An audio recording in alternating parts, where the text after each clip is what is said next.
स्वामी विवेकानंद जी जब अमेरिका गए तो वो वहाँ एक जर्मन फिलोसोफर के यहाँ गेस्ट थे।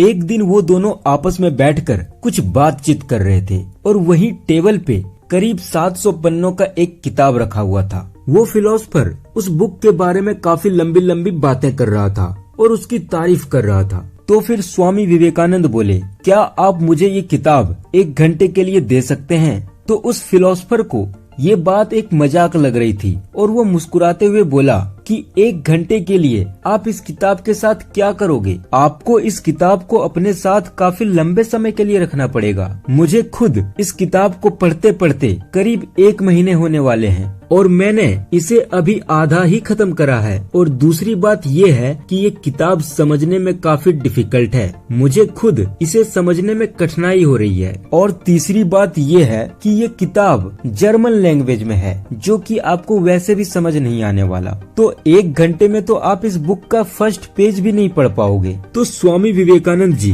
बड़े ही प्यार से मुस्कुराते हुए कहते हैं कि आप एक बार ये किताब दीजिए तो सही। प्रयास करने में क्या जाता है, प्रयास ही सफलता की पहली सीढ़ी है। तो उस आदमी ने स्वामी जी को वो किताब दे दी और स्वामी विवेकानंद जी ने उस किताब को अपने दोनों हाथों के बीच रखा और दोनों आंखें बंद करके एकाग्रचित होकर बैठ गए। और फिर कुछ देर बाद ही उन्होंने उस आदमी को वो किताब देते हुए कहा कि इस किताब में ऐसी कोई विशेष चीज नहीं है जो मुझे नहीं पता और ना मैंने पहले पढ़ा हो। ये बात सुनते ही उस आदमी के पैरों तले जमीन खिसक गई और उसे गुस्सा भी आया। उसने विवेकानंद जी से पूछा कि आपने इस किताब को खोला तक नहीं और आपको ये भाषा भी नहीं आती, तो आप इस किताब के बारे में ऐसा कैसे कह सकते हैं? तो विवेकानंद जी ने कहा, अगर आपको विश्वास नहीं होता तो आप मुझसे इस किताब के बारे में कोई भी प्रश्न पूछ सकते हैं, मैं उसी क्षण उसका उत्तर दूंगा। तो उस व्यक्ति ने कहा, ठीक है, तो आप मुझे बताइए कि पेज नंबर 633 में क्या लिखा है। तो स्वामी जी ने उस पेज पे लिखा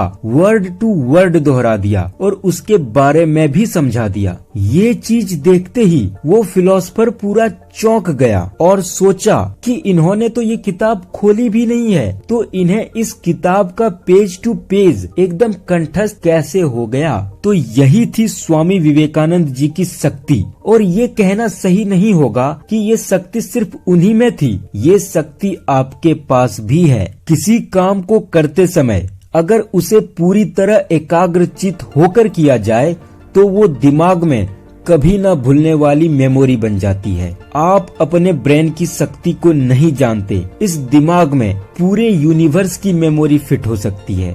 बस आपको कुछ याद इसलिए नहीं रहता क्योंकि इतने बड़े दिमाग जैसे स्टोरेज में आपका डेटा कहीं खो जाता है और आप उसे वापस रीस्टोर नहीं कर पाते। लेकिन इसका मतलब ये नहीं है कि आपके दिमाग में वो चीज नहीं है। बस इसी चीज का सॉल्यूशन है कि पूरी तरह थॉट लेस होकर पढ़ना। मतलब उस वक्त आपके दिमाग में कुछ और ना चल रहा हो, फिर आप जो भी पढ़ोगे वो आपको कंठस्थ हो जाएगा और जो भी करोगे उसमें सफल हो जाओगे।